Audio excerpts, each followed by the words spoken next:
It's greenfield frequency. It's new frequency. It's clean. So dealing with issues around interference from nearby neighbors and things, we're resetting the clock on all of those issues.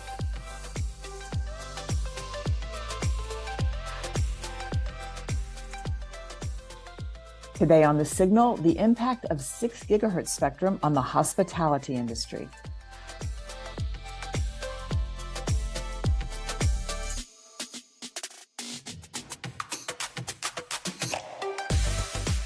Hey, this is Martha DeGrasse here again for Wi-Fi Alliance, and this is The Signal, our podcast where we give you the inside track on Wi-Fi. Today, we're going to be learning about a recent Wi-Fi 6E rollout at a hotel near London. These are meant to be smart conversations with industry leaders, and we are delighted to be welcomed by Daran Hermans. He is Director of Product Management at Cambium Networks. Daran, thank you so much for being here. Welcome to The Signal. Oh, you're very welcome, Martha. I'm so glad to be here too. Okay, so Daran, as we said, you were recently involved with a major Wi-Fi upgrade at a hotel near Heathrow in London. Can you start off by telling us why the hotel decided to switch to Wi-Fi 6E at this time? Yeah, Martha, I've seen so many of this story over the years with hotels. The hotels deal with guest devices, and they need to support those guest devices. And so as the guest devices change over the years and people get the new iPhones, the latest Samsung phones, that profile in the hotel changes. Devices get smaller, devices become less powerful. And this hotel is a very common story with many hotels. They found themselves in a situation where their network no longer supported the types of devices the guests were bringing. Now, a lot of people look at that situation and they say, well, you know what, but Wi-Fi is backwards compatible. And yes, that is true. Wi-Fi as a technology is designed to be backwards compatible. But there becomes an asymmetry between the guest devices and that network infrastructure. And the asymmetry is when the network infrastructure is running old technology, but the guest devices are running the newest technology. Those guest devices just don't like to connect to the old technology access points. They are actually searching for something newer. They're scanning and they're looking for a better connection, and they just don't find it. And so oftentimes these guest devices could be a brand new iPhone supporting Wi-Fi 6, could be a brand new Samsung which supports Wi-Fi 6E.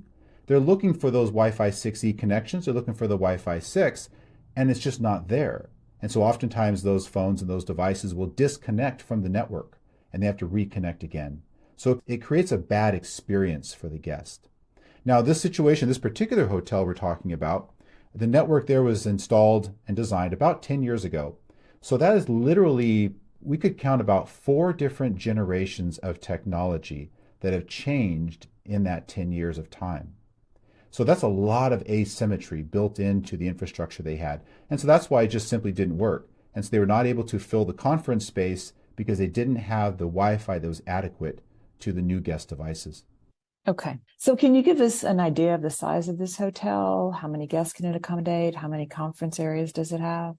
Yeah, it's a nice hotel. It's very typical. You might consider, I've been in hotels like that, about 350 guest rooms. So it's a little bit larger than average. They have a couple of restaurants, a couple of bars, one upstairs, one downstairs.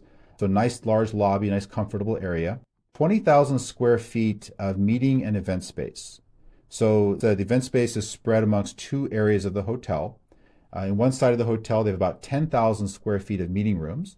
And the other side is 10,000 square feet of event center. So you can sort of imagine a large ballroom. And you open it up and yeah, sure, people come there for conferences, weddings. They host a lot of weddings. So this is a very typical type of hotel. Oh, by the way, one more thing on the premises, there's a nice spa. So when you're attending the conference, you can stay the extra day and you can go into the spa. So this is a very nice hotel, really suited for business travelers and conference attendees. And I think you have a deep expertise in the hospitality space. So how important to a hotel is the conference business itself, typically in a hotel of this size? Because as you mentioned, that's the part of their business that I think was really hurt by their outdated Wi-Fi network. Yes, and in fact, the COVID pandemic was a big hit on room occupancy, but it was even larger hit on food and beverage and events. So typically in the industry, it's about 25% of the revenue comes from food and beverage. That's a significant percentage of their revenue. In fact, the statistics show that in 2022, although the revenue per available room, the amount that they're charging for the room rate, that is about equal to 2019. So it's recovered pretty nicely. We've all seen that. We travel, we pay for those hotel rooms. We know that the rates are about the same. The food and beverage is still trending lower. It's about 11% lower than 2019 on the revenue side, but the profitability is increased to 12% on average. So the importance of food and beverage just cannot be underestimated. Now, the conference business is also a massive driver for properties. It makes a huge difference when you're looking at the return on investment and calculating what am I going to recover this investment to upgrade the Wi-Fi. A conference, just one conference, doing the venue rental, the food and beverage that's associated with it, the room rates that are associated with it, you can recover the entire ROI in one conference. That's so interesting. So you said that the revenue from food and beverage has gone down, but the profitability has gone up. So I'm guessing they're using fewer employees and getting people to order digitally, which would also rely on the network, right? Yeah, absolutely. That's an example of efficiency that has come as a result of COVID. And so, Martha, it's a good point you mentioned. There was a study done published by Oracle late last year looking at people's interest and how it's changed pre-COVID to post-COVID. And today they found a significant percentage, I want to say it was in the 60 percentile of people that said that they would like to see a hotel that has some touchless capabilities. So that's the digital thing you were talking about, being able to order things and doing room service all digital and never have to really interact with a person in some way. So this touchless technology is really coming. So in the F&B business for hospitality, another thing that COVID changed is it gave the hospitality industry a chance to look at all their efficiencies and inefficiencies across the entire business. And so they were able to really optimize things. So as we come out of COVID, we're finding that revenues are not yet fully recovered, but profitability is exceeding what it was pre-pandemic because of those efficiencies using touchless technologies over a network and using other efficiency standards that they can do in the industry. So overall, it really predicts a higher profitability curve for hotels. They're really entering a new bell curve now in their profitability based on food and beverage, events, and room revenue.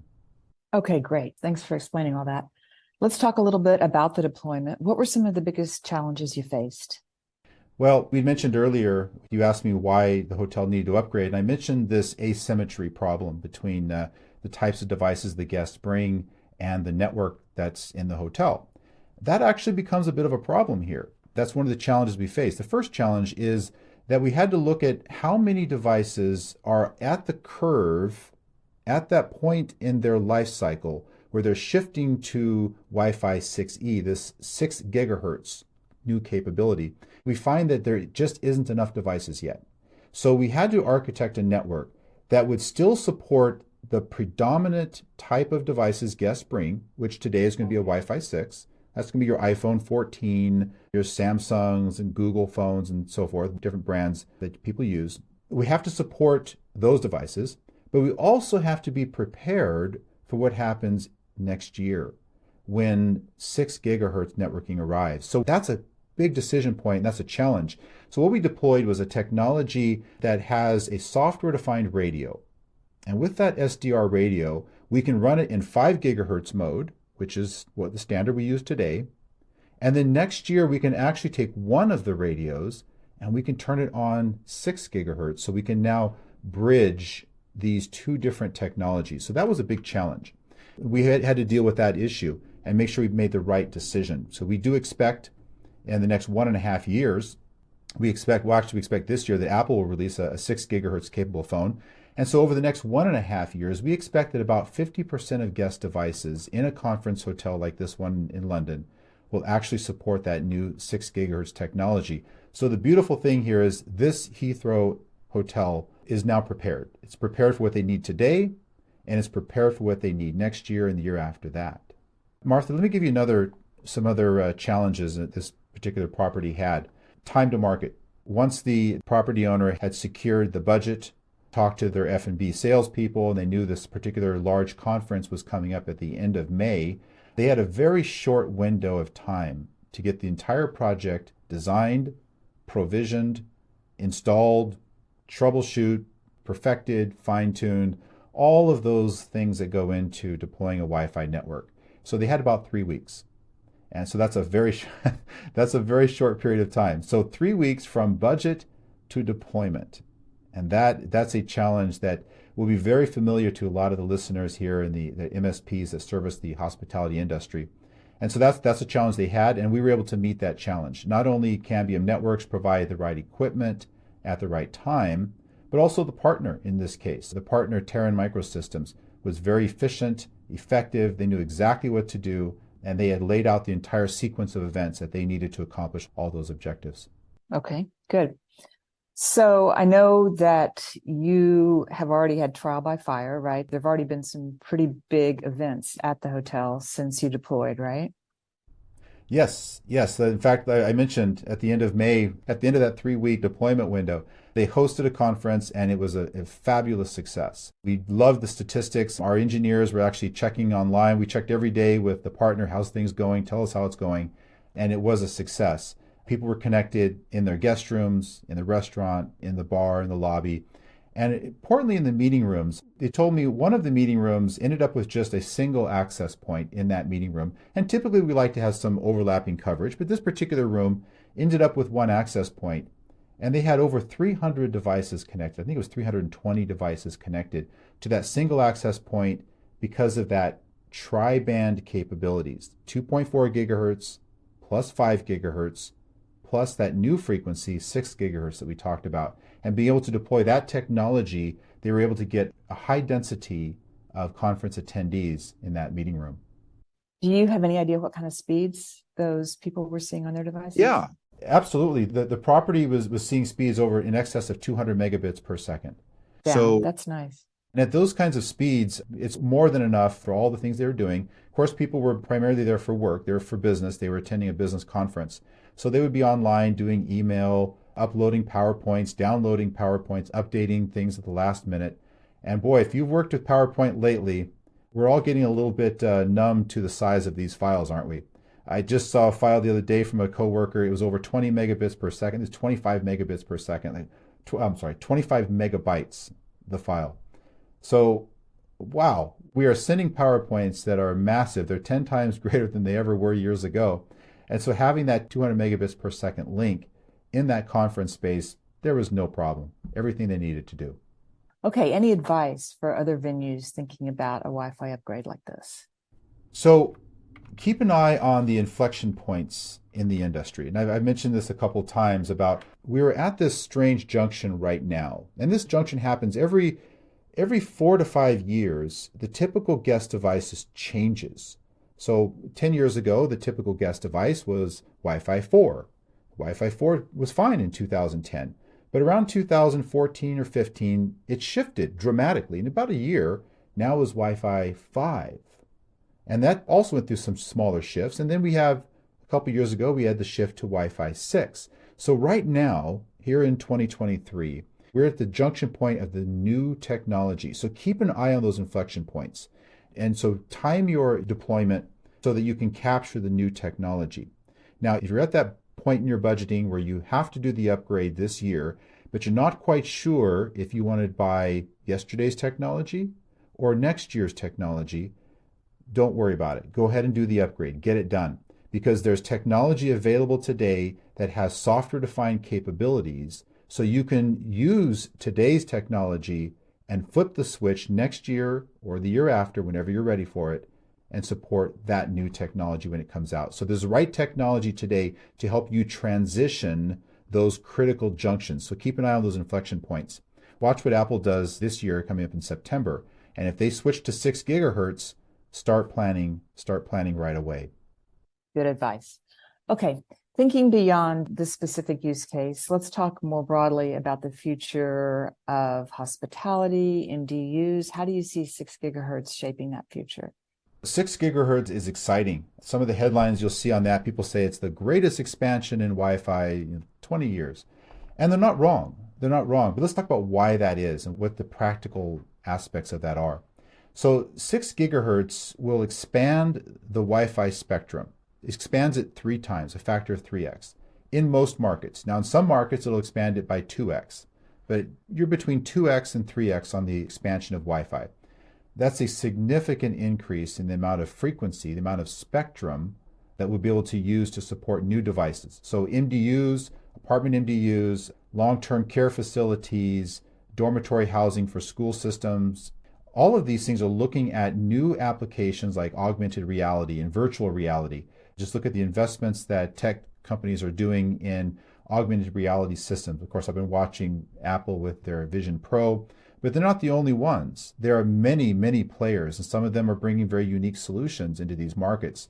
All of these types of solutions, these new applications, are going to drive the need for bandwidth, so speed, but also very low latency. So 6 gigahertz gives us both of those things. It gives us massive bandwidth. We can literally increase the throughput per device by an order of magnitude. 10 times would not be impractical.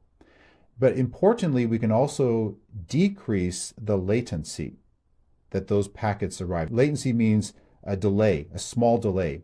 And when you're talking about things like augmented reality, you don't want any delays, because any delay is going to be a blip and it's going to ruin the entire experience. You need that continuous, smooth flow of data. The third thing that 6 gigahertz does, it's greenfield frequency. It's new frequency. It's clean. So dealing with issues around interference from nearby neighbors and things, we're resetting the clock on all of those issues. The clock is now being set back 20 years with new clean frequency that we can use to deploy these high-speed, low-latency networks. Awesome. Daran Hermans, Director of Product Management at Cambium Networks. Thank you so much for being here on The Signal. This has been really great. It was my pleasure to join, Martha. Call anytime. I'd love to talk about this more. Yeah, we'll hope to have you back. Next time you have a big story to share, we'll invite you back. All right, that is our show. Don't forget to check the show notes for more resources, and be sure to follow The Signal on Apple Podcasts, Spotify, Google Podcasts, and Amazon Music to get all the latest episodes straight to your device. For all things Wi-Fi, check out Wi-Fi Alliance. That's y-fi.org. I'm Martha DeGrasse. Thanks so much for listening, and please join us next time on The Signal.